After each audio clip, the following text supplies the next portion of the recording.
The security guard's hand clamped down on Rebecca's shoulder just as she knelt beside the little girl.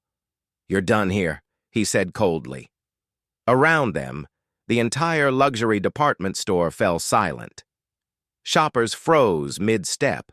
Sales associates stopped folding clothes. Everyone stared as the guard jerked Rebecca toward the exit. But then, a man's voice cut through the silence like a knife. "Stop!" That single word made the guard's face go white, because standing 15 feet away, still holding his credit card, was the man whose picture hung in the employee break room, the owner of the entire retail chain. And the little girl on the floor? She was his daughter. 3 hours earlier, Rebecca Anderson had started her shift the same way she'd started every shift for the past 2 years. She arrived at Silverstone Department Store 20 minutes early, made sure her name tag was straight, and checked that her sensible black shoes were spotless. At 48 years old, she'd worked enough retail jobs to know the rules. Show up on time, smile at customers, never, ever cause problems. "Morning, Rebecca," called Jennifer from the perfume counter. Jennifer was 23 and always cheerful, even on the busiest days. "Good morning, sweetie," Rebecca replied, tucking a strand of graying hair behind her ear.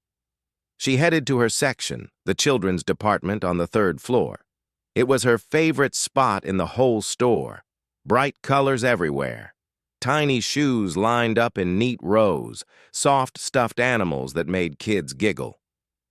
The morning passed quietly. A mother bought matching outfits for twin boys. An elderly man needed help finding a birthday present for his granddaughter. Rebecca wrapped each purchase carefully, adding a silver ribbon just because it made people smile. These small kindnesses cost nothing, her mother had always said. But they could mean everything. Around 11 o'clock, the store started getting busier. Rebecca was reorganizing a display of winter coats when she heard it. A high-pitched humming sound, steady and rhythmic. She looked around, trying to find the source. There, near the shoe section, sat a little girl, maybe 7 or 8 years old. She wore an expensive-looking blue dress and shiny patent leather shoes. Her dark hair was pulled back in a neat ponytail, but something was wrong. The girl rocked back and forth, her hands pressed over her ears, her eyes were squeezed shut. The humming got louder. Rebecca glanced around. No parent in sight. Other shoppers walked past the girl without stopping. Some stared. One woman pulled her own daughter away quickly, whispering something Rebecca couldn't hear. The little girl's rocking got faster. Her humming turned to a soft whimper. Rebecca's heart squeezed. She'd seen this before. Her nephew Danny had autism. She recognized the signs of sensory overload, the fluorescent lights, the pop music playing over the speakers, the dozens of conversations happening at once. For some children, it was all too much. She walked over slowly and knelt down, keeping some distance. "Hi there, sweetheart," she said softly. The girl didn't respond. Rebecca didn't expect her to. She just stayed there, a calm presence. After a moment, she started humming too. A simple tune, nothing complicated. Just something gentle to maybe cut through the noise. The girl's rocking slowed slightly. That was when Victoria Chen, the assistant store manager, appeared. Victoria was 35 and always wore heels so high they clicked like hammers on the tile floor. She believed in rules above all else. Rules about uniforms, rules about breaks, rules about never sitting down on the sales floor, even if your feet felt like they were on fire. "Anderson!" Victoria's voice was sharp. "What are you doing?" Rebecca looked up but didn't move away from the little girl. "This child needs help. I think she's overwhelmed." "That's not your job," Victoria said. Her lips pressed into a thin line. "Your job is to sell clothes, not play babysitter. Get up." "But she's clearly distressed. I can't just leave her." "You can and you will." Victoria crossed her arms. "We have protocols for lost children. You notify security. You don't sit on the floor and create a scene. Rebecca felt heat rise to her cheeks. I'm not creating a scene. I'm trying to help. You're making customers uncomfortable. Look around. Victoria gestured at the small crowd that had gathered. People pretended to browse through clothes racks, but they were all watching. This is a high-end store. We maintain certain standards. The little girl whimpered again. Rebecca made her decision. I'll notify security, but I'm staying with her until someone comes. Victoria's eyes narrowed. No, you're leaving now. That's an order. I won't leave a child in distress, Rebecca said quietly. Her voice didn't waver. Inside, her heart hammered against her ribs. She'd never disobeyed a direct order before. But she thought about Danny. About all the times he'd needed someone to understand, to be patient, to simply be kind. Fine, Victoria said coldly. Have it your way. She pulled out her phone and made a call. Rebecca couldn't hear what she said, but she saw Victoria's face, angry, satisfied, like a cat who'd cornered a mouse. Rebecca turned back to the little girl. It's okay, she whispered. You're safe. I'm right here. She pulled a soft stuffed rabbit from a nearby display and placed it gently on the floor between them, not forcing anything, just offering. The girl's eyes cracked open, just for a second. She saw the rabbit. Her humming softened. See? Rebecca said. Bunny's here too. Bunny thinks you're very brave. The little girl's hand slowly reached out. Her fingers touched the rabbit's ear. Relief flooded through Rebecca. Connection. That's all any person needed sometimes. Someone who saw them. Someone who cared. Heavy footsteps approached. Rebecca looked up to see Tom Henderson, the head of security. Tom was a big man, over 6 feet tall, with a thick neck and permanent scowl. Behind him walked Victoria, her arms still crossed. Is this the employee? Tom asked. Yes, Victoria said. I gave her a direct order to return to her duties. She refused. Tom's expression didn't change. He'd worked security for 15 years. He'd thrown out shoplifters, broken up fights, escorted drunk people from the store. This was just another problem to solve. Ma'am, I need you to come with me. I can't leave her, Rebecca said. She's having a difficult time. She needs someone. That's not your call to make, Tom said. You need to leave this area immediately. Please, Rebecca said. Just let me stay until her parents come. Then I'll go, I promise. I just can't leave her alone like this. Tom reached down. His hand closed around Rebecca's upper arm, not gentle.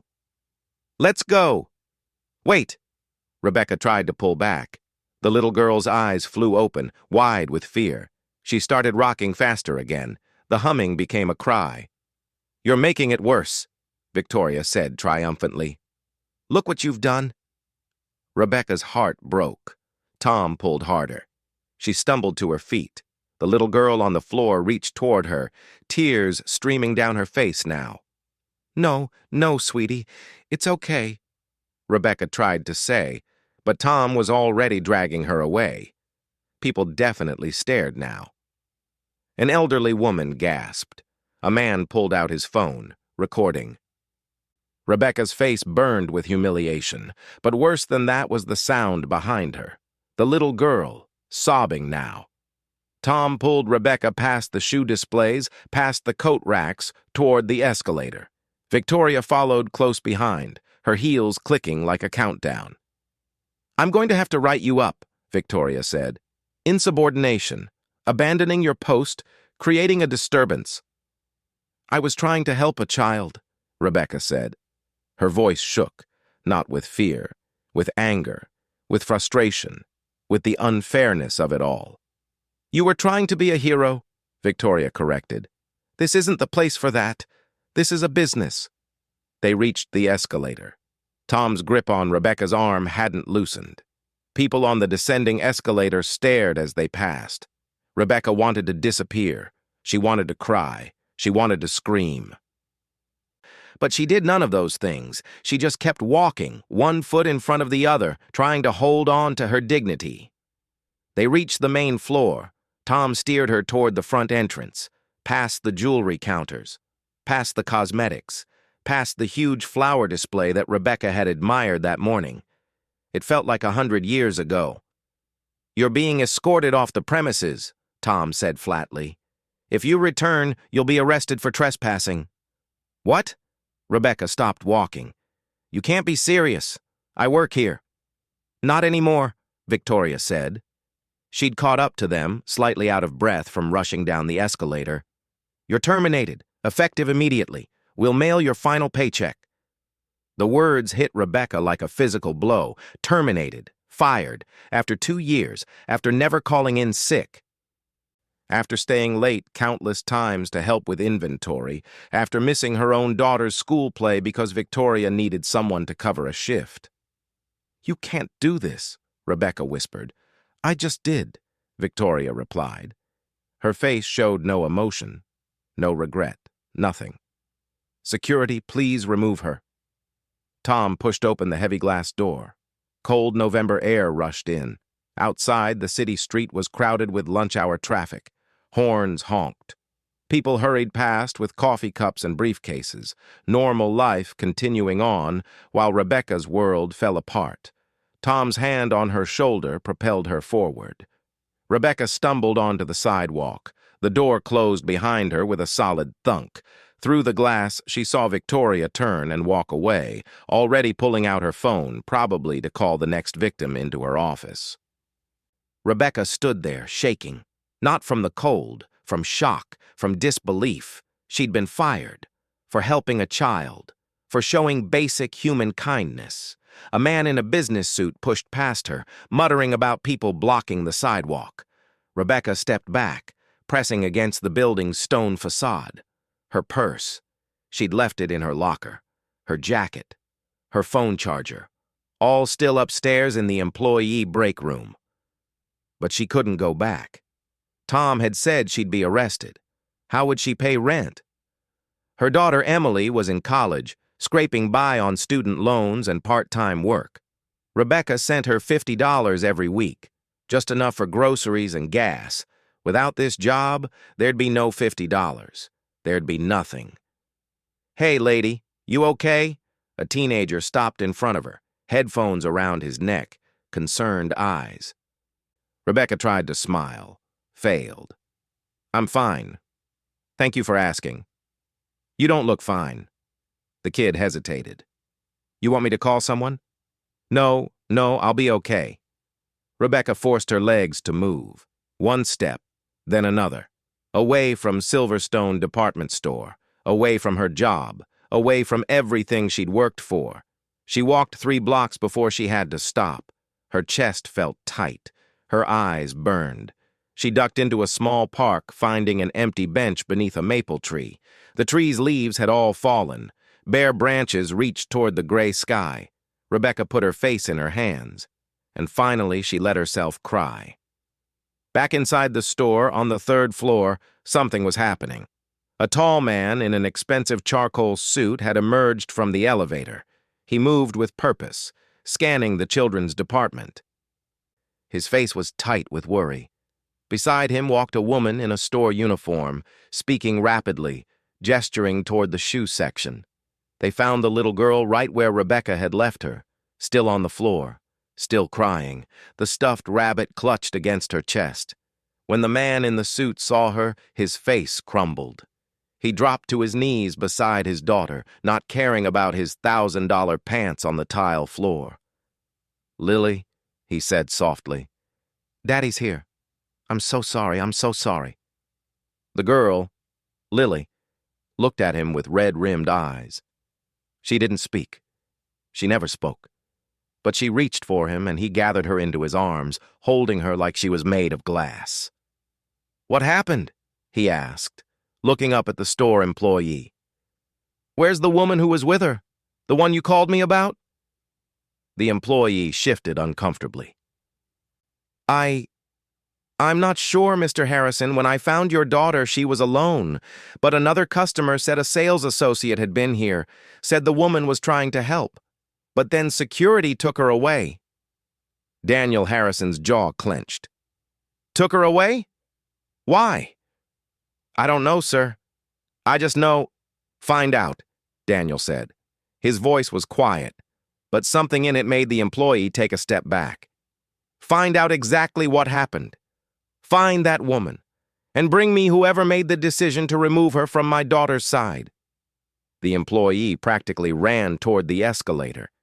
Daniel stayed on the floor, rocking Lily gently. It's okay, sweetheart. Daddy's got you. You're safe now. But in his mind, he was already piecing together what must have happened. Someone had helped Lily. Someone had recognized what she needed. And then someone else had punished them for it. The thought made his blood boil. He'd built this retail empire from nothing. Started with one store 20 years ago. Now he owned 43 locations across 15 states, employed over 2,000 people. He demanded excellence. He demanded professionalism. But above all, he demanded humanity, compassion, especially toward children like his Lily. Footsteps approached. Daniel looked up to see Tom Henderson and Victoria Chen. Tom looked uncomfortable. Victoria looked annoyed at being summoned. Mr. Harrison, Victoria said, her voice syrupy sweet. I heard about the incident with your daughter. I'm so glad we could reunite you. If I'd known she was your— What happened to the woman who was helping her? Daniel interrupted. He stood, still holding Lily. His daughter buried her face against his shoulder. Victoria blinked. I'm sorry? The employee who was with my daughter. Where is she? Oh. Victoria's smile faltered. That was Rebecca Anderson.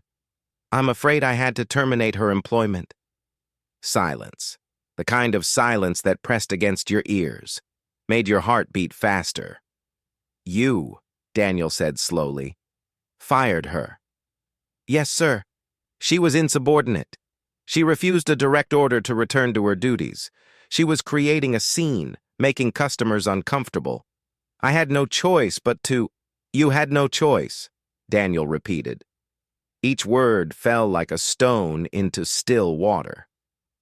Tell me, Ms. Chen, what is your understanding of our company's core values? Victoria straightened. Customer service, efficiency, maintaining brand standards. Wrong, Daniel said. The word cracked like a whip. Our core value is people. People first, always. Before profits, before policy, before pride.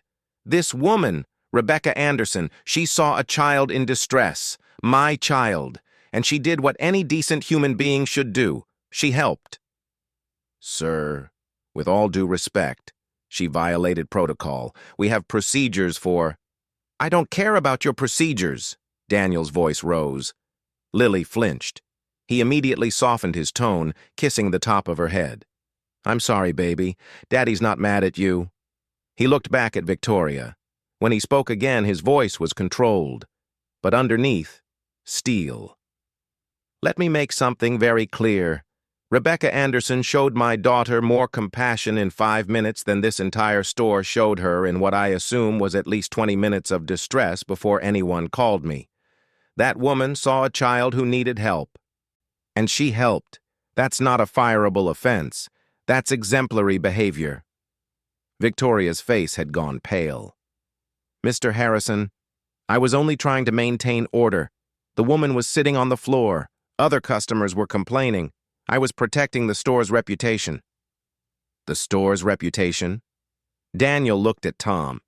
Did you physically remove this woman from the building? Tom shifted his weight. Yes, sir. Ms. Chen requested that I escort her out. Did she go willingly? She didn't want to leave the child, but— Yes, sir. She went. Daniel closed his eyes briefly. Imagined it. A kind woman, trying to help, being dragged away, humiliated, fired, for doing the right thing. Where is she now? I don't know, sir, Tom said. I escorted her to the street and released her. Find her, Daniel said. Right now, both of you. Find Rebecca Anderson. Bring her back to this store. And Ms. Chen? He turned to Victoria. When you return, come to my office. We need to have a very long conversation about your future with this company. Victoria's mouth opened, closed. She looked like she wanted to argue, but something in Daniel Harrison's eyes stopped her. She nodded, turned. Her heels clicked toward the escalator. Tom followed. Daniel adjusted Lily in his arms and headed toward the elevator. His private elevator, the one that went straight to the executive offices on the 5th floor. Lily's humming had stopped. She was calmer now, secure in her father's arms. But Daniel's mind raced. How long had she been alone? How scared must she have been? And how long had Rebecca Anderson stayed with her, risking her job before someone finally forced her away? He thought about all the times he'd worried about situations exactly like this. Lily couldn't tell him when something was wrong, couldn't explain what she needed. She experienced the world differently, intensely, and most people didn't understand. Most people didn't even try. But Rebecca Anderson had tried.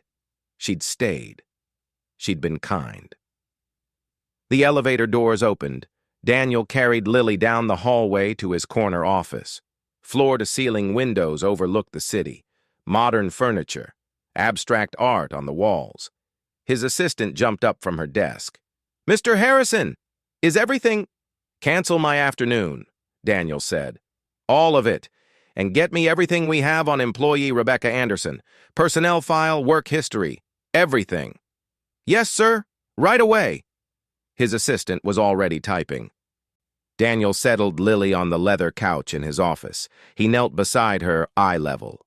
"Lily, Daddy needs you to nod if you understand, okay? Can you nod for me?" Lily looked at him. Then slowly she nodded. Progress. Connection. "The nice lady who was sitting with you, did she make you feel better?" Another nod. Stronger this time. "Daddy's going to find her, and he's going to say thank you, because that's what we do when people are kind to us, right?" Lily's hand reached out. She touched Daniel's cheek.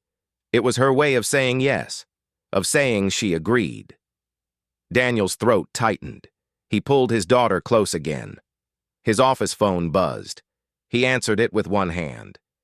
"Yes?" "Sir, we have a problem." It was Victoria. She sounded breathless, panicked. "We've been searching. We asked people on the street. We checked nearby coffee shops. We can't find Rebecca Anderson. She's gone."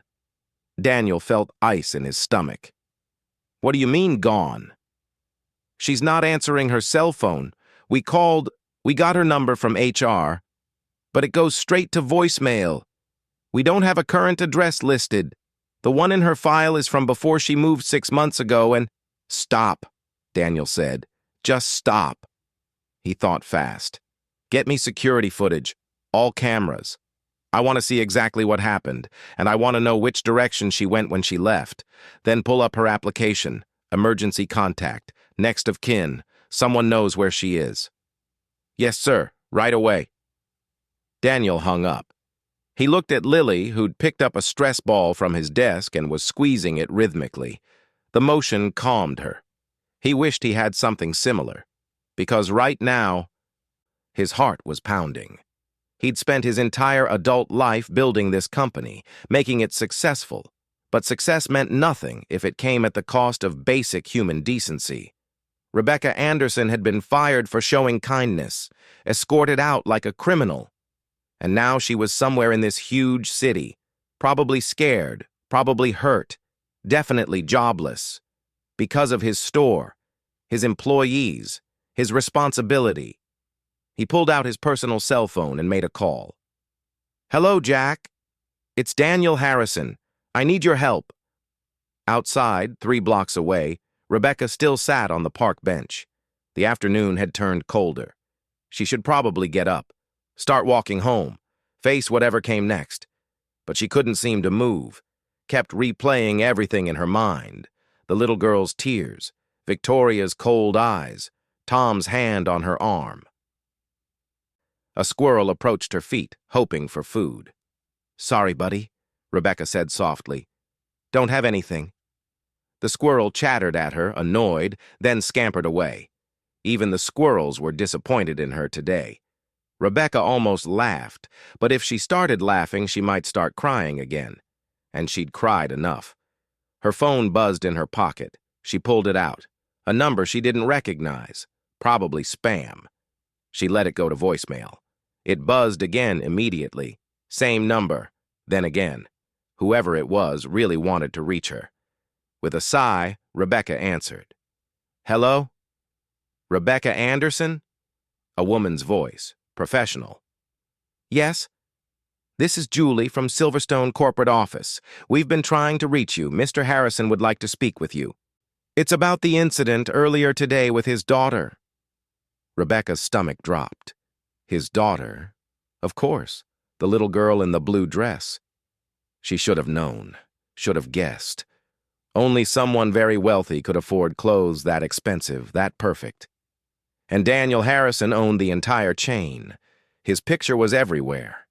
She'd walked past it 1,000 times without really looking.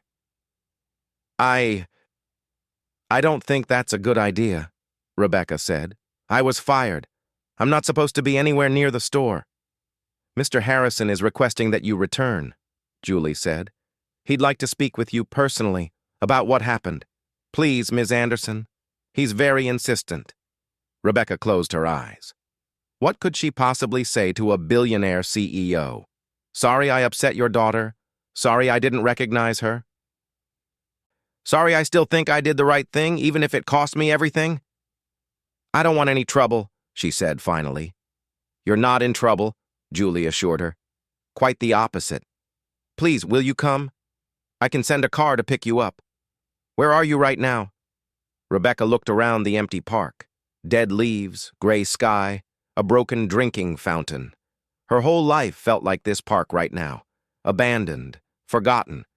But maybe, just maybe, she could get some answers. Find out if the little girl was okay. That mattered more than anything else. "I'm at Riverside Park," she said. "The small one on 3rd Avenue. "A car will be there in 10 minutes, Julie said. "Black sedan. The driver's name is James. Thank you, Ms. Anderson." The line went dead. Rebecca stared at her phone. What had she just agreed to? The black sedan pulled up exactly 10 minutes later. Rebecca's hands shook as she reached for the door handle. Inside, soft leather seats and classical music playing quietly. The driver, James, was an older gentleman with kind eyes. "Ms. Anderson?" he asked. "Please make yourself comfortable. We'll have you there shortly." Rebecca slid into the back seat. It smelled like new cars and expensive cologne. She looked down at her plain black work pants, her sensible shoes. There was a small stain on her shirt from where a customer's toddler had grabbed her earlier with chocolate-covered fingers. She didn't belong in a car like this. Didn't belong anywhere near a man like Daniel Harrison. The drive took 12 minutes. Traffic was heavy. Rebecca watched the city slide past her window. Office buildings, restaurants. People living their normal lives, unaware that hers had completely fallen apart. When they pulled up to the employee entrance at the back of Silverstone, Rebecca's stomach clenched. The same door she'd used every day for 2 years. Now it felt like entering enemy territory. James opened her door. "Right this way, ma'am." He led her inside, past the employee break room where her jacket still hung in her locker, past the time clock she'd punched just that morning. Everything looked the same, but everything had changed. They took the service elevator to the 5th floor. Rebecca had never been to the 5th floor. Regular employees weren't allowed up here. Executive territory. The elevator doors opened to reveal thick carpet, modern art, floor-to-ceiling windows. Julie, a woman in her 50s wearing a navy suit, waited for them. "Ms. Anderson, thank you so much for coming. Mr. Harrison is in his office, right this way." Her heels made no sound on the plush carpet. Rebecca followed, feeling like she was walking toward her own execution. Julie knocked once on a large oak door, then pushed it open. "Mr. Harrison? Ms. Anderson is here." "Send her in," came a voice from inside, deep, controlled. Rebecca stepped through the door. The office was huge, bigger than her entire apartment. Windows showed the whole city skyline, and there, standing by those windows, was Daniel Harrison. He turned to face her. He was taller than she'd expected, maybe 6'2". Dark hair with gray at the temples, sharp suit. But his eyes were what caught her attention, tired, worried, human. "Ms. Anderson," he said, "thank you for coming. Please, sit down." He gestured to a chair facing his desk. Rebecca sat, her back straight, hands folded in her lap, waiting. Daniel walked to his desk but didn't sit. He stood there, studying her. "First, I need to apologize. What happened to you today was completely unacceptable. You showed my daughter kindness when she desperately needed it, and you were punished for that. I'm sorry." Rebecca blinked. Of all the things she'd expected him to say, an apology wasn't one of them. "Your daughter," she said quietly. "Is she okay?" Something in Daniel's expression softened. "She is now, thanks to you. Lily has autism, sensory processing disorder. Sometimes the world becomes too much for her, too loud, too bright, too overwhelming. She can't always tell me when it's happening, but you recognized it. You knew what to do." "My nephew has autism," Rebecca explained. "I've seen him go through similar episodes. Your daughter looked so scared. I couldn't just walk away." "No," Daniel said. "You couldn't. Because you're a decent person, which is why what Victoria Chen did is inexcusable." He pulled a folder from his desk, opened it. "I've been reviewing your employment record. 2 years, never late, never called in sick. Excellent customer service ratings, multiple commendations from satisfied customers. You're exactly the kind of employee this company needs." Rebecca's throat tightened. "I was terminated. Wrongfully." Daniel closed the folder. "Victoria Chen made a terrible decision based on her own narrow interpretation of policy. She forgot that we're in the business of serving people, not following rules for the sake of rules. I want to offer you your job back, Ms. Anderson, with a promotion, shift supervisor, 20% pay increase, and a formal apology from Ms. Chen." Rebecca stared at him. "A promotion? After being dragged out by security?" "I don't understand." "It's simple," Daniel said. "You did the right thing, and I want to reward that, not punish it. I'm also implementing new training for all management staff about autism awareness, about when humanity matters more than policy. This should never happen again." It was everything Rebecca should want. Her job back, more money, vindication. But something felt wrong. She thought about Victoria's face, the satisfaction when security arrived, the coldness. "What happens to Victoria?" she asked. Daniel's jaw tightened. "She's being reassigned to a position with no direct reports and mandatory training. She won't be making decisions that affect employees anymore." "But she keeps her job." "Yes." Rebecca looked down at her hands. "Mr. Harrison, I appreciate this, more than you know, but I can't come back." Silence filled the office. Daniel sat down heavily in his chair. "Why not?" "Because nothing will really change," Rebecca said. "Victoria might get reassigned, but other managers who think like her are still here. And even if they go through training, some people just don't get it. They don't understand that sometimes kindness matters more than rules. I'd always be the woman who got special treatment from the owner. Other employees would resent me. Management would watch me, waiting for me to mess up. It wouldn't be the same." Daniel studied her face. "You're probably right," he admitted. "But that doesn't make it fair." "Life isn't fair, Mr. Harrison. I learned that a long time ago." Rebecca stood. "But I would like to know one thing. Your daughter, Lily? How did she end up alone in the store? Pain flashed across Daniel's face. My fault. Completely my fault. I was in a meeting downstairs, store manager briefing. Lily was with her nanny, Jessica. They were supposed to be shopping on the first floor looking at toys, but Lily saw something in the window. The children's department. A display with butterflies. She loves butterflies. Jessica said she turned around for just a moment to answer a phone call from her sick mother, and Lily slipped away. By the time Jessica realized she was gone, Lily had already made it to the third floor. The butterflies drew her up there like a magnet. That must have been terrifying, Rebecca said. For both of you.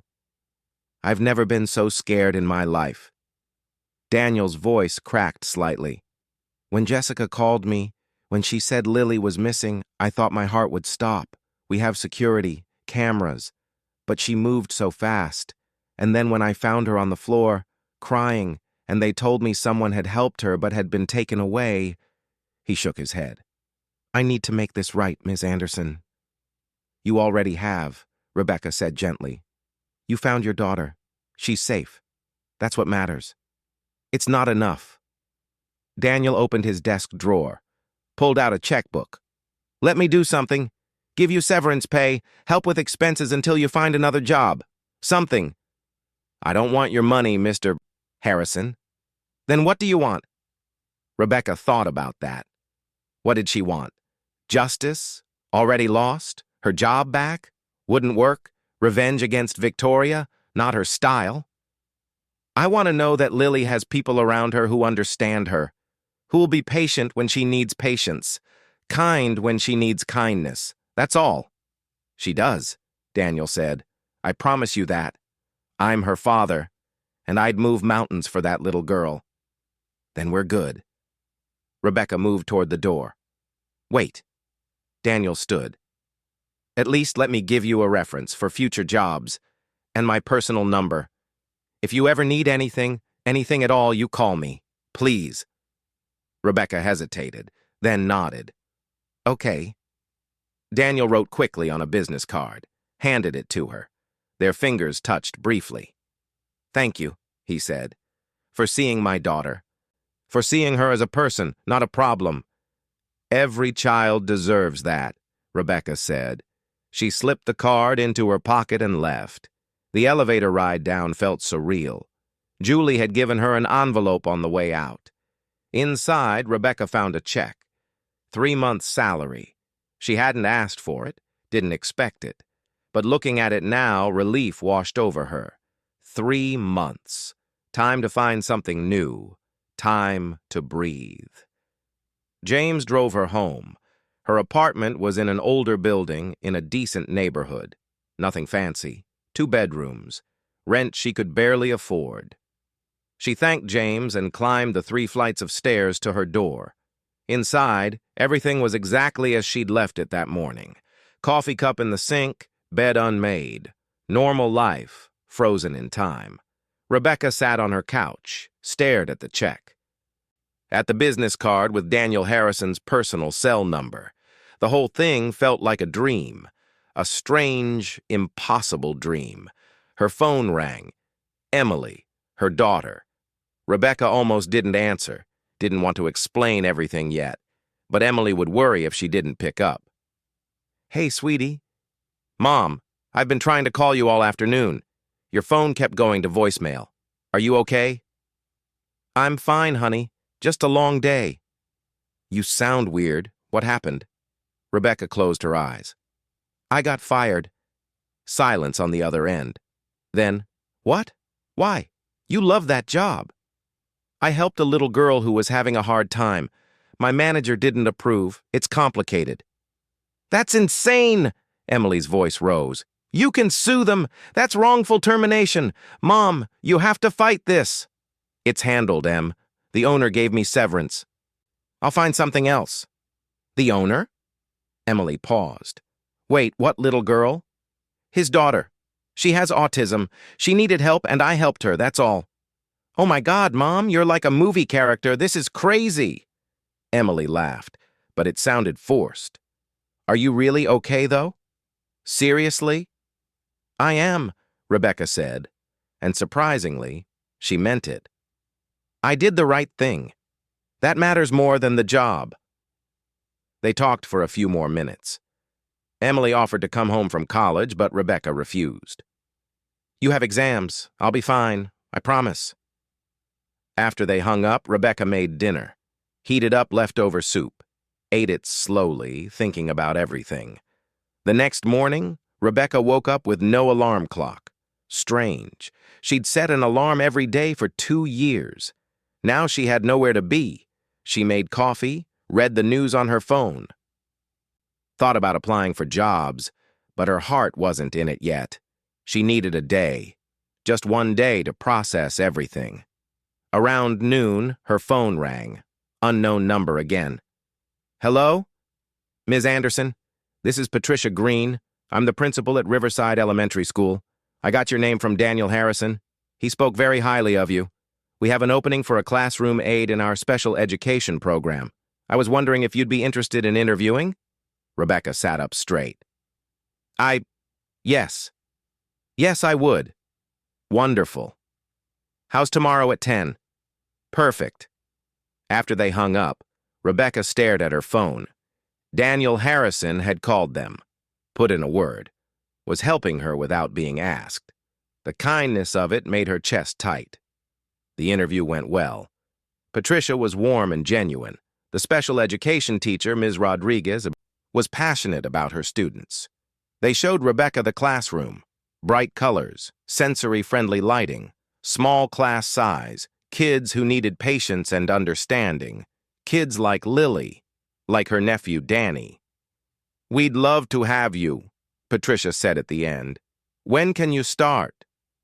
Monday, Rebecca said immediately. She left the school feeling lighter than she had in years. This was right. This was where she belonged, not selling expensive clothes to rich people, but helping children who needed someone to see them, to understand them.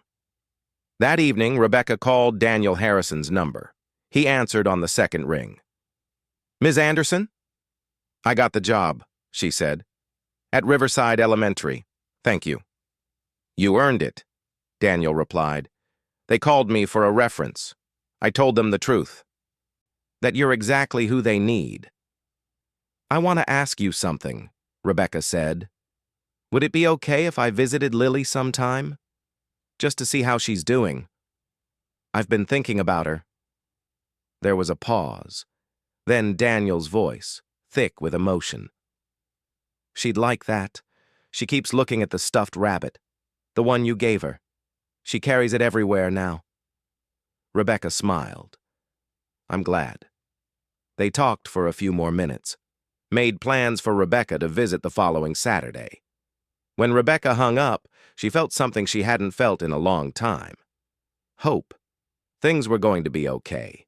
But across town, in a luxury apartment, Victoria Chen paced her living room, reassigned, humiliated, demoted in all but name, because of that interfering woman, because Daniel Harrison had made Rebecca Anderson into some kind of hero. Victoria's hands clenched into fists.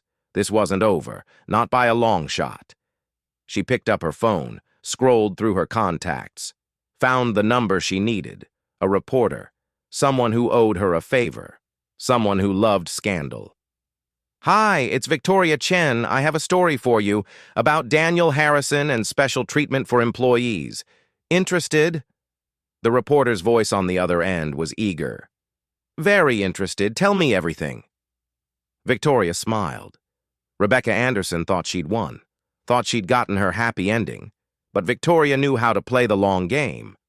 And this game was far from over.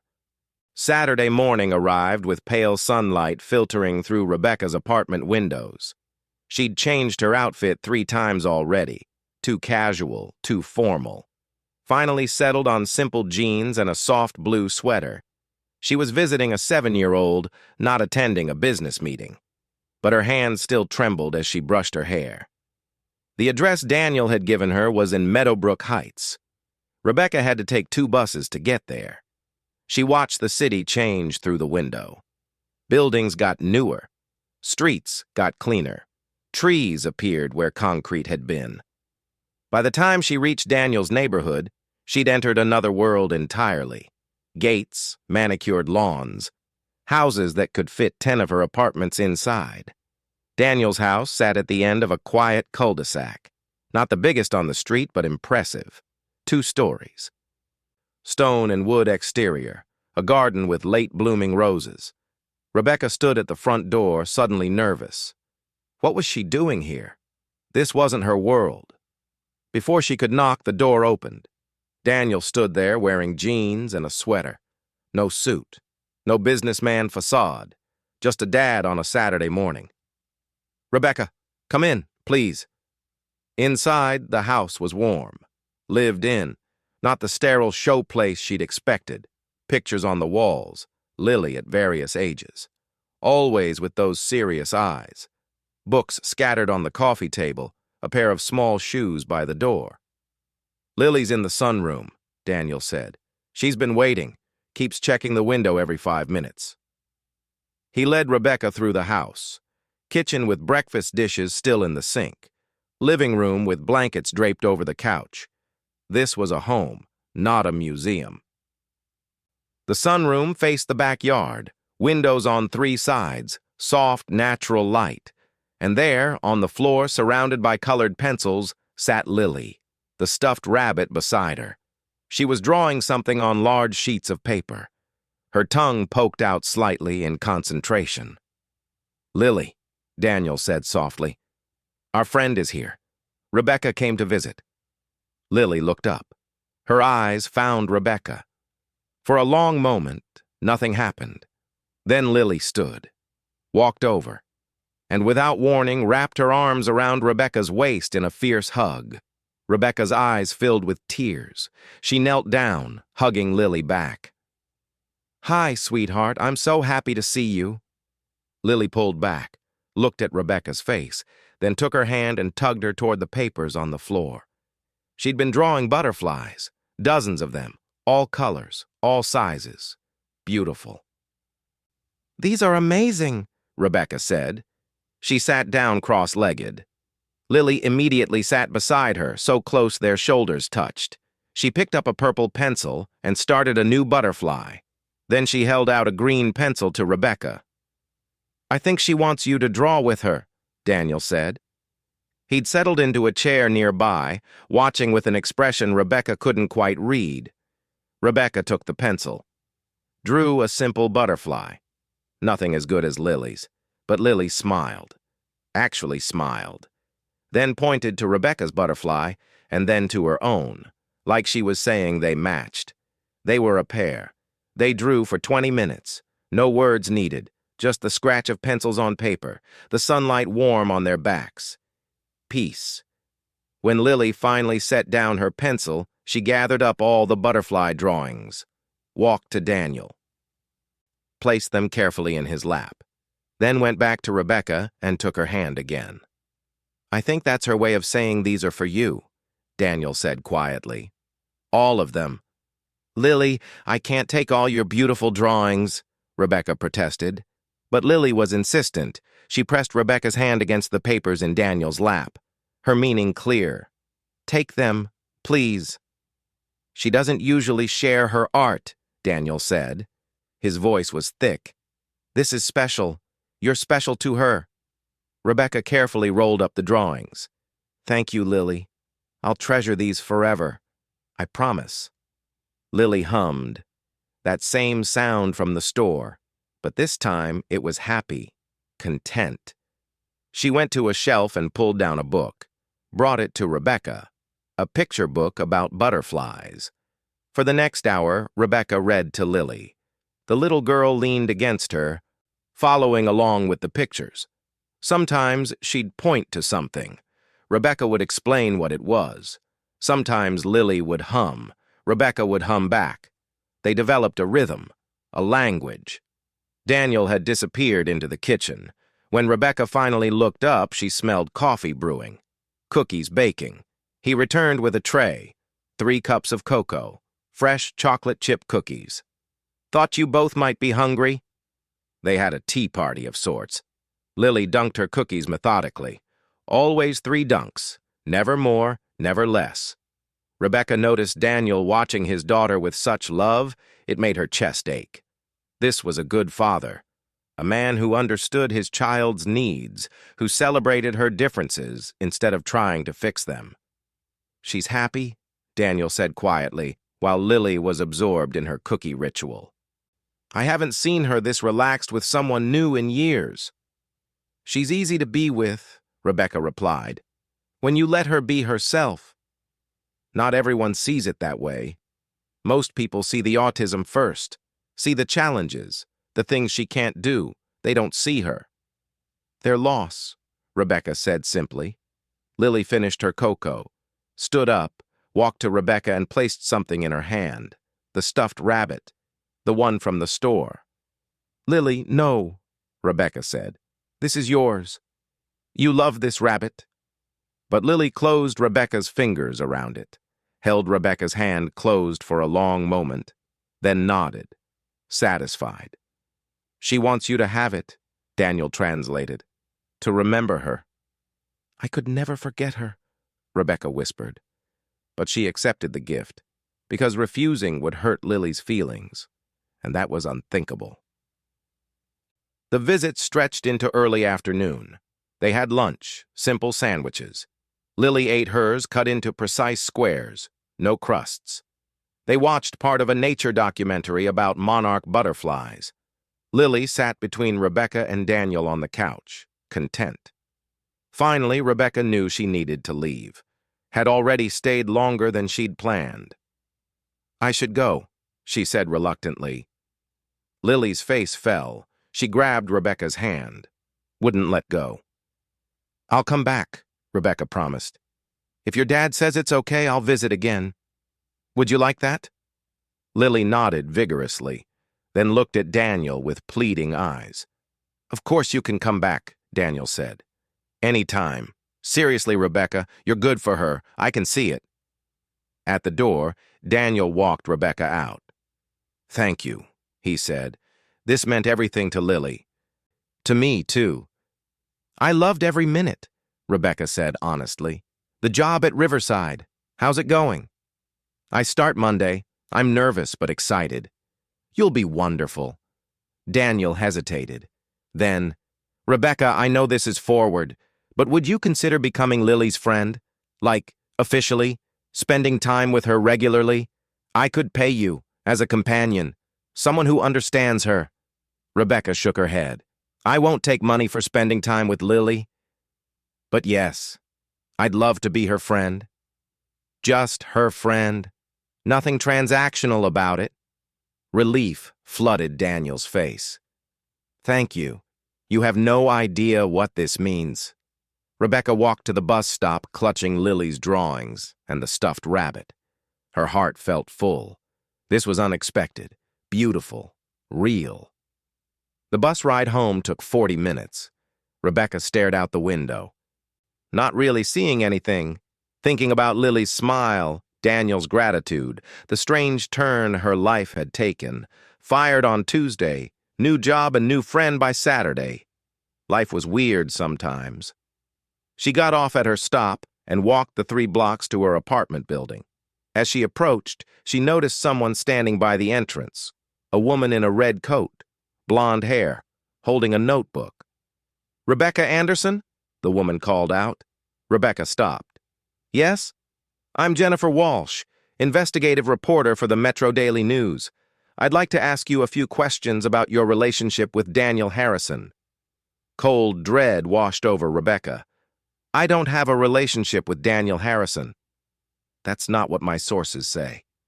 Jennifer flipped open her notebook.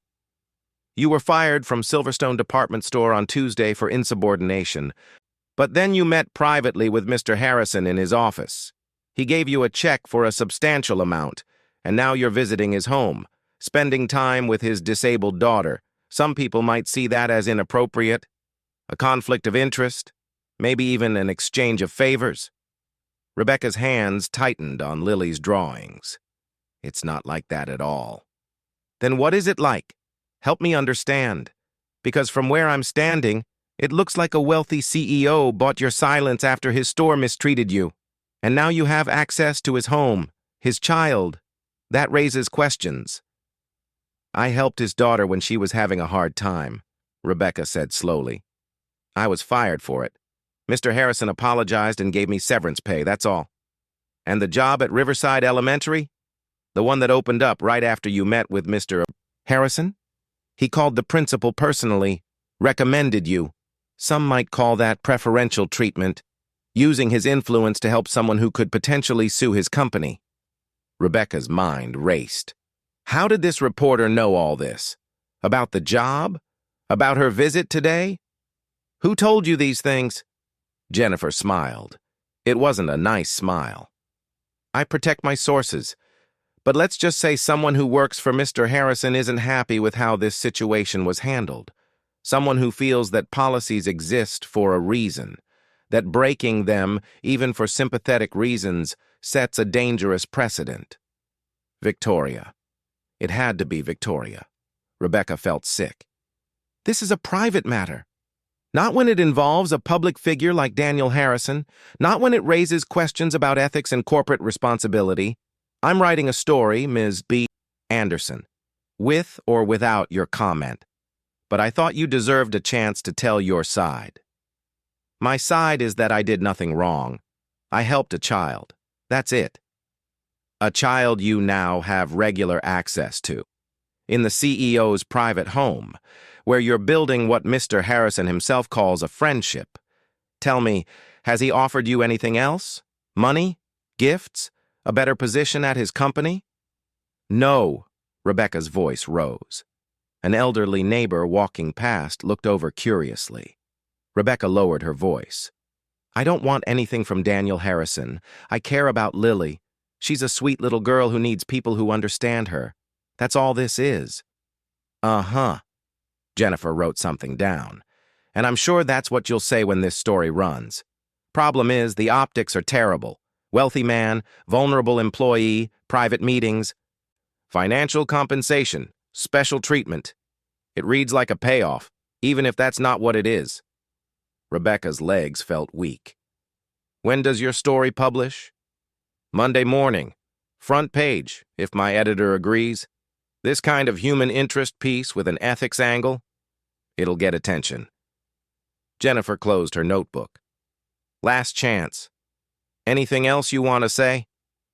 Just leave Lily out of it. She's a child. She doesn't deserve to be dragged into this. Her disability is part of the story. It's what makes the whole situation sympathetic. Don't worry, I'll be tactful. Jennifer turned to leave, then stopped. Oh, and Ms. Anderson? You might want to warn Mr. Harrison. I'll be calling him for comment later today. Give him a heads up from me. She walked away. Rebecca stood there, frozen. The butterfly drawings crumpled slightly in her shaking hands. This couldn't be happening. A news story, front page, implying things that weren't true, making her look like she'd used Lily to get money from Daniel, making Daniel look like he'd bought her off. Rebecca stumbled into her apartment, dropped everything on the couch, pulled out her phone, stared at Daniel's number. She had to warn him, but saying the words felt impossible. How do you tell someone that their kindness is about to be twisted into something ugly? She called. It rang 4 times. Rebecca, everything okay? You just left. Daniel, I need to tell you something. When I got home, there was a reporter waiting. She asked questions about us, about Lily, about the severance check, about my new job. She's writing a story, publishing Monday. Silence. Then, what kind of story? The kind that makes it look bad. Like you paid me off. Like I'm using Lily to get close to you for money or something. She knows everything, Daniel. About the meeting in your office. About you calling Riverside Elementary. About me visiting today. Someone told her. Victoria. Daniel's voice went hard. She's the only one who would have known all those details. The reporter said her source works for you. Said they think you broke policy. That I shouldn't have been rewarded for insubordination. Let me handle this. Daniel said. "I'll call my lawyer. We can stop publication, threaten a lawsuit for defamation." "But it's not defamation if it's true," Rebecca said miserably. "The facts are accurate. You did give me money. You did help me get the job. I am visiting Lily. It's just the interpretation that's wrong." "The interpretation is everything," Daniel countered. "Look, don't worry about this. I'll take care of it." "How? You can't control what people write, what they think. And Daniel, what if this affects Lily? What if people at her school read the story? What if it hurts her?" Daniel was quiet for a long moment. "What are you saying?" Rebecca's heart broke, but she knew what she had to do. "I'm saying maybe I should step back, stop visiting, let things calm down. If there's no ongoing relationship, the story has less impact. It becomes old news faster." "No," Daniel said firmly. "That's letting them win, letting Victoria win." "You did nothing wrong, Rebecca. Neither did I. We're not going to hide because someone twisted the truth. But Lily needs you. You saw her today. She opened up to you in ways she doesn't with anyone. I won't take that away from her because of some vindictive reporter and a bitter employee." "This could damage you," Rebecca insisted. "Your company, your reputation." "I don't care about my reputation. I care about my daughter. And right now, you're good for her. That's what matters." He paused. "Unless you want to step back. If this is too much pressure, I understand." Rebecca thought about Lily's smile, her drawings, the way she'd shared her rabbit. "I don't want to step back," she admitted. "But I'm scared." "Me too," Daniel said quietly. "But we face it together. Okay?" "Okay." After they hung up, Rebecca sat in the growing darkness of her apartment, the stuffed rabbit in her lap, Lily's butterflies on the table. Everything had been so perfect just an hour ago. Now it felt like standing on the edge of a cliff, wind pushing from behind. Her phone buzzed, a text from an unknown number. She opened it. Her stomach dropped. It was a link to the Metro Daily News website. The story was already posted online, early release. The headline read, "Billionaire CEO's private deal, when helping disabled daughter comes with a price tag." Rebecca clicked the link, started reading, and with every word, her heart sank deeper. The story painted her as opportunistic, Daniel as ethically questionable, Lily as a pawn. It quoted sources close to the situation, saying Rebecca had manipulated a child's distress for personal gain. That Daniel had used his wealth and influence to silence a potential lawsuit. That the whole thing reeked of privilege and cover-up. There were pictures. Rebecca's employee photo from the store, a shot of Daniel's house clearly taken recently, a blurry image that looked like Rebecca at his front door, taken from a distance. The reporter had been watching, waiting, building her story. Rebecca's phone rang. Emily. "Mom, what is this? Someone just sent me a link. They're saying terrible things about you." "I know, honey, it's complicated." "Complicated? Mom, they're calling you a gold digger. They're saying you used an autistic kid to get money from her rich dad. This is insane." "None of it's true, Em. You know me. You know I would never—" "I know that. But what about everyone else? What about your new job? What if they see this and change their minds about hiring you?" Rebecca hadn't thought of that. Her new job. Starting Monday. Would they still want her after this? "I'll call Principal Green, explain everything." "And say what? That you're not actually trying to scam a billionaire? That you just happened to help his daughter, and then just happened to get money and a new job and private home visits?" "Mom, I believe you, but this looks really bad." Rebecca knew Emily was right. The truth didn't matter if no one believed it. "I have to try," she said quietly. After Emily hung up, Rebecca called Patricia Green. Got voicemail. Left a message explaining the situation, asking for a chance to discuss it before Monday. Her voice shook the whole time. She tried to eat dinner, couldn't. Tried to watch TV, couldn't focus. Her phone kept buzzing. Text messages from former co-workers at Silverstone, some supportive, some accusatory. One from a girl she'd trained said simply, "Can't believe you played us all. Thought you were different." At 9 o'clock, Daniel called back. "I've been in meetings with lawyers all evening. They say we can request a retraction, prove malicious intent, but it'll take time, and the damage is already done." "I'm so sorry," Rebecca whispered. "Stop apologizing. This isn't your fault. It's Victoria's, and that reporter's. They did this." He sighed, sounding exhausted. "I confronted Victoria. She denied everything. Said she was practicing her First Amendment right to share her concerns with the press. My lawyers say we can't prove she was the source without her admitting it." "What about Lily? Does she know?" "She doesn't read the news, and I'm keeping it that way. But her school might hear about it. Other parents. I'm prepared for that." He paused. "Rebecca, I need you to know something. No matter what happens, I don't regret any of this. Meeting you, helping you, letting you into Lily's life. Even if it costs me, it was worth it." Tears slid down Rebecca's cheeks. "I hope you still feel that way when this is over." "I will," Daniel said with certainty. "Trust me."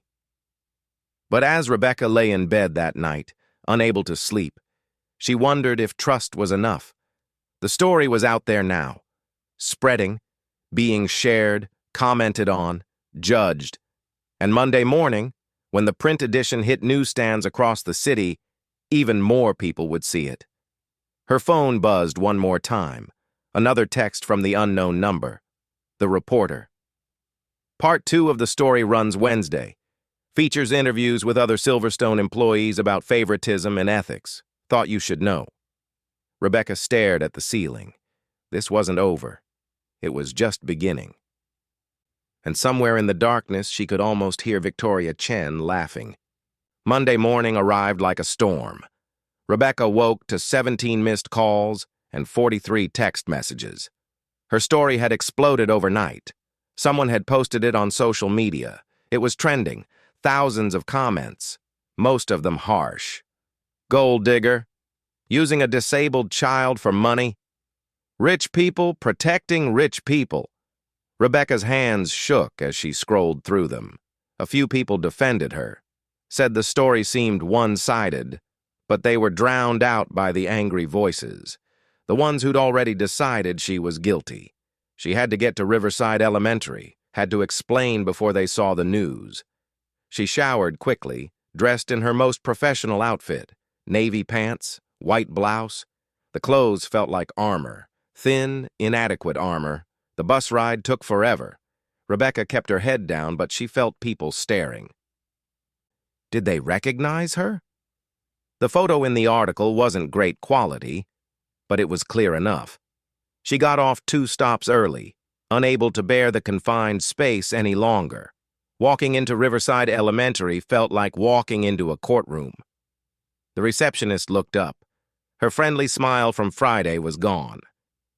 "Ms. Anderson, Principal Green wants to see you.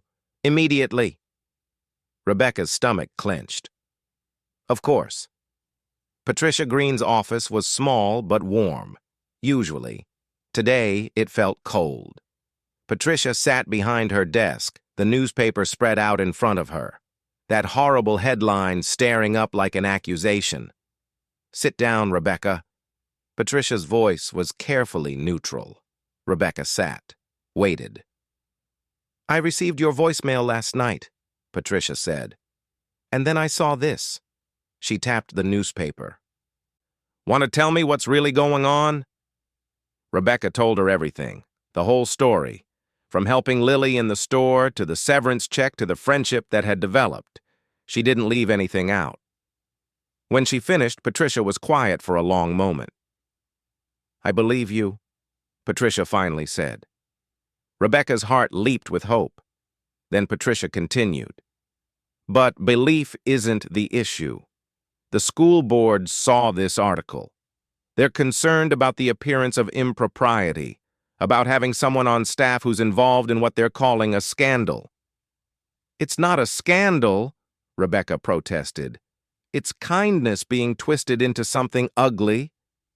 I agree, but perception matters, especially in education. Parents trust us with their children. If they think we make questionable hiring decisions, that damages the school's reputation. Patricia looked genuinely pained. I fought for you this morning, told them you were exactly what we needed. But they're insisting on a probationary period, 6 months, during which any hint of impropriety, any negative press, and your employment will be immediately terminated. It wasn't a no. It wasn't a yes either. It was conditional acceptance, walking on eggshells for 6 months. I understand, Rebecca said quietly. There's more. Patricia pulled out another paper. They're requiring you to sign this. It states you'll have no contact with Daniel Harrison or his daughter during your probationary period. No visits, no phone calls, no communication of any kind. Rebecca felt like she'd been slapped. They can't demand that. What I do in my private time, they can if they consider it a conflict of interest. You'd be working with special needs children. Having a personal relationship with a wealthy family whose child has special needs could be seen as favoritism, or seeking additional financial benefit. Patricia slid the paper across the desk. I'm sorry, Rebecca. It's this or nothing. Rebecca stared at the document. 6 months. No contact with Lily. No visits. No drawings. No watching that beautiful little girl learn to trust someone new. But if she didn't sign, she had no job, no income, no way to help Emily with college expenses. Can I think about it? Rebecca asked.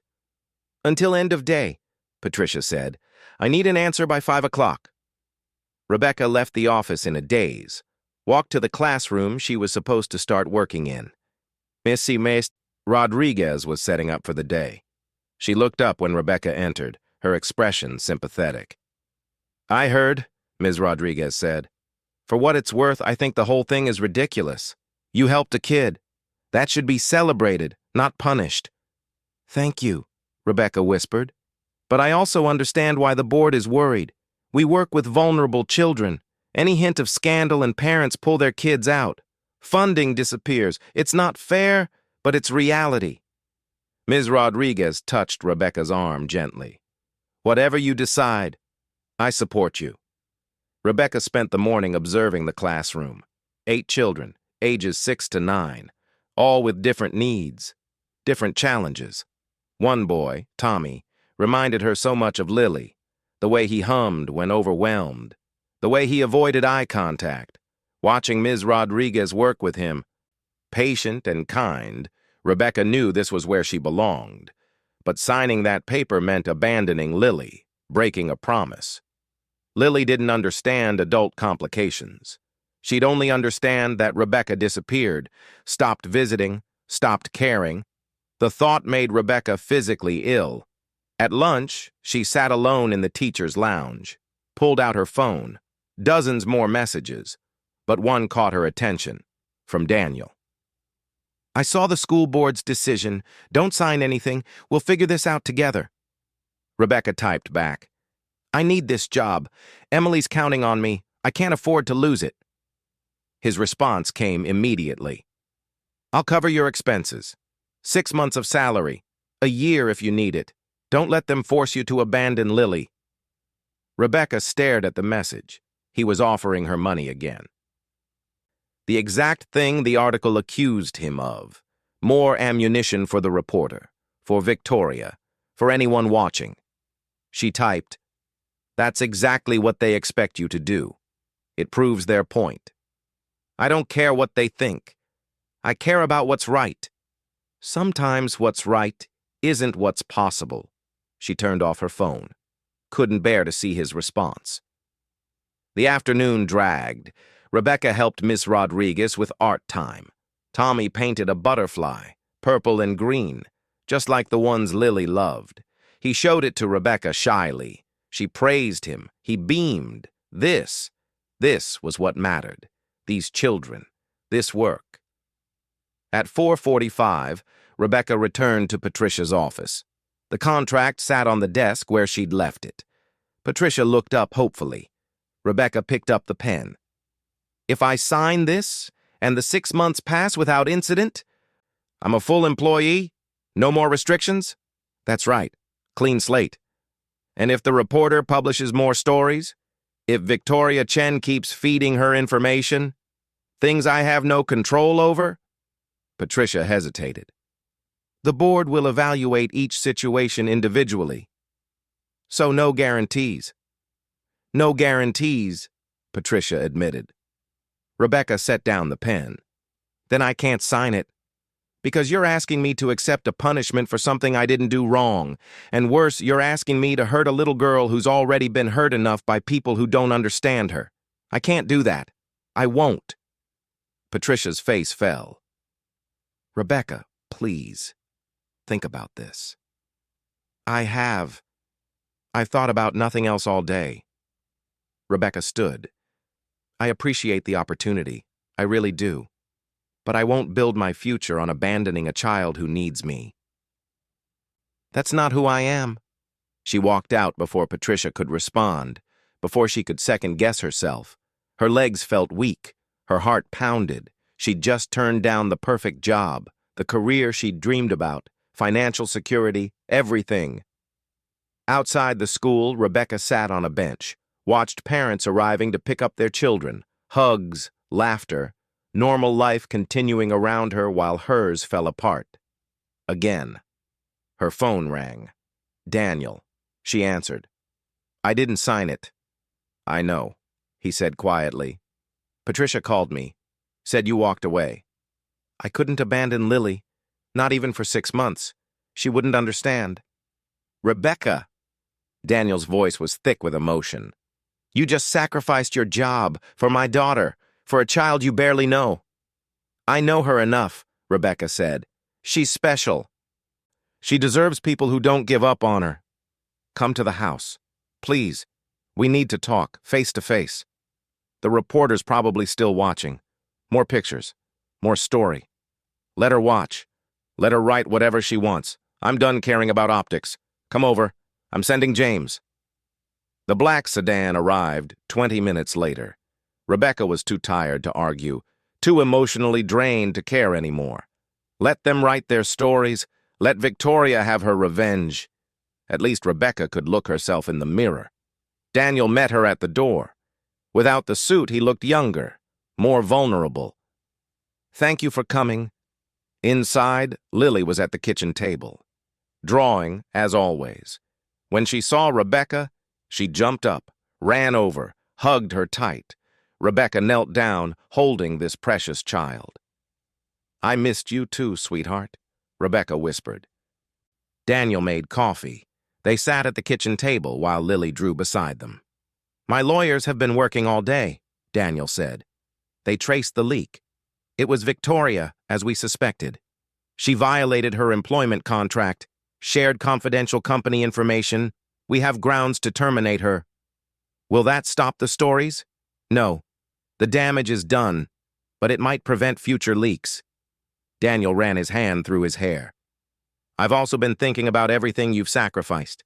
Your job at Silverstone, the position at Riverside, all because you helped Lily. I don't regret it.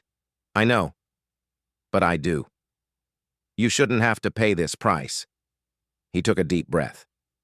So I have a proposal, a real one this time. I want to hire you. Officially.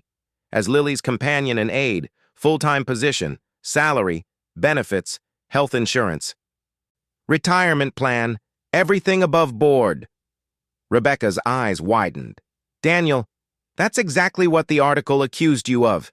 Giving me a job because you're qualified, because Lily needs you, because it's the right thing to do. He pulled out a folder. I had HR draw up a proper job description. Companion for special needs child. Requirements include experience with autism, patience, empathy, and genuine care. You meet all criteria. This isn't charity, Rebecca. It's employment. People will say you're proving the article right. Let them say it. My daughter is thriving with you. That matters more than public opinion. He pushed the folder toward her. Look it over. Discuss it with Emily. Take your time deciding. Rebecca opened the folder.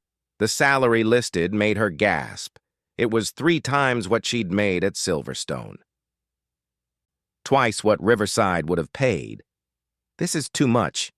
It's market rate for a specialized position. I researched it thoroughly. You'd also get your own office here. Space to plan activities for Lily. Budget for supplies and outings. Full autonomy in how you structure her days. Lily looked up from her drawing, pushed a new picture across the table to Rebecca.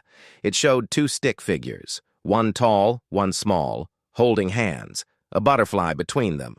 Above it, in careful letters, someone had written, "Friends." Rebecca's vision blurred. "Did you write this, Lily?" Lily nodded, pointed at the tall figure, then at Rebecca, then at the small figure, herself. "She's been practicing writing," Daniel said softly. "Working with her therapist. This is the first word she's written on her own. Friends." Rebecca couldn't speak, could barely breathe. This child, this beautiful, amazing child. She'd chosen that word, written it, for Rebecca. "I need to think," Rebecca finally managed to say. "This is a lot. The job, the salary, everything. Of course, take as long as you need." That evening, Rebecca went home, called Emily, explained everything, the job offer, the salary, the implications. "Mom," Emily said firmly, "take it. Take the job. You love that little girl. She loves you. Who cares what some reporter writes? Anyone who actually knows you will know the truth." "But what if nothing? You've spent your whole life worrying about what everyone else thinks, what everyone else needs. For once, do what makes you happy. Work with Lily. Help her. That's where you belong." After they hung up, Rebecca sat with the job offer, thought about everything. The article, Victoria's betrayal, the school board's ultimatum, but also Lily's smile, her drawings, that one precious word, friends. Her phone buzzed, a text from Daniel. "Whatever you decide, you'll always be welcome here. No pressure, just friendship." Rebecca looked at the stuffed rabbit on her shelf, at the butterfly drawings on her wall, at the job offer that would change everything, and she knew. She typed back, "I accept. When do I start?" "Tomorrow, if you're ready." "I'm ready." Rebecca set down her phone. For the first time in days, she felt peace. This was right. Not easy, not simple, but right. She'd face whatever came next, the reporters, the judgment, the whispers. Because some things mattered more than reputation, more than public opinion. Kindness mattered. Connection mattered. Lily mattered. And maybe, just maybe, at the end of all this, people would see the truth. That sometimes the most important thing you can do is simply show up for someone who needs you, even when it costs you everything, especially then. The next morning, Rebecca arrived at Daniel's house at 8 o'clock sharp. Lily met her at the door, practically vibrating with excitement. They spent the day planning activities, art projects, sensory-friendly outings, ways to help Lily engage with the world on her own terms. The reporter's second article ran Wednesday, as promised. It was worse than the first. More accusations, more unnamed sources. But this time, something different happened. Other people started speaking up. Former Silverstone customers who remembered Rebecca's kindness. Teachers from Emily's old school who knew Rebecca's character. Even some Silverstone employees who'd been afraid to speak before. They told their own stories. About Rebecca staying late to help a confused elderly customer. About her spending her lunch break reading to employees' children in the break room. About the time she'd given her own jacket to a homeless woman on a cold day. The narrative started shifting. Slowly, not everyone believed it. But enough people did. Enough to matter. 2 weeks later, the Metro Daily News published a retraction, not of the whole story, but of the implication that Rebecca had manipulated anyone. The editor noted they should have sought more balanced perspectives. It wasn't an apology, but it was something. Victoria Chen was quietly let go from Silverstone. The official reason was restructuring, but everyone knew the truth. She'd tried to destroy someone out of spite, and it had backfired. 3 months after everything began, Rebecca was sitting in Daniel's backyard watching Lily play. The little girl was chasing butterflies, laughing, actually laughing, a sound Daniel said he rarely heard. "You did this," Daniel said, sitting beside Rebecca. "You helped her find joy." "She was always joyful," Rebecca replied. "She just needed someone to see it." They sat in comfortable silence, watching Lily dance through the grass. Free, happy, whole. "Rebecca," Daniel said quietly, "I need to tell you something. These past few months, getting to know you, watching you with Lily, I've realized something." Rebecca's heart started beating faster. "You're not just Lily's friend. You're mine too. And maybe, if you're open to it, we could be more than friends. Someday. When the time is right. When it won't look like something it's not." Rebecca looked at him. Really looked. Saw the hope in his eyes, the vulnerability, this powerful, wealthy man making himself open to rejection. For her. "Someday," she said softly. "When it's right. I'd like that." Lily ran over, breathless and beautiful. She took Rebecca's hand, then Daniel's hand, pulled them both up, dragged them toward the butterflies. And as they followed this extraordinary child through the garden, Rebecca thought about everything that had brought her here. The firing, the humiliation, the sacrifice, the pain. Worth it. Every single moment. Because this right here, this was love. Not romantic love, not yet, but the kind of love that changes everything, the kind that makes you believe in second chances, in redemption, in the power of simply showing up when someone needs you. The butterflies scattered as they approached. Lily laughed again, that pure, joyful sound. Daniel squeezed Rebecca's hand. She squeezed back. And somewhere, in the city behind them, life went on. People hurried to jobs, made their judgments, lived their lives. But here, in this garden, 3 people had found something rare, something precious. They'd found each other, and they'd found hope.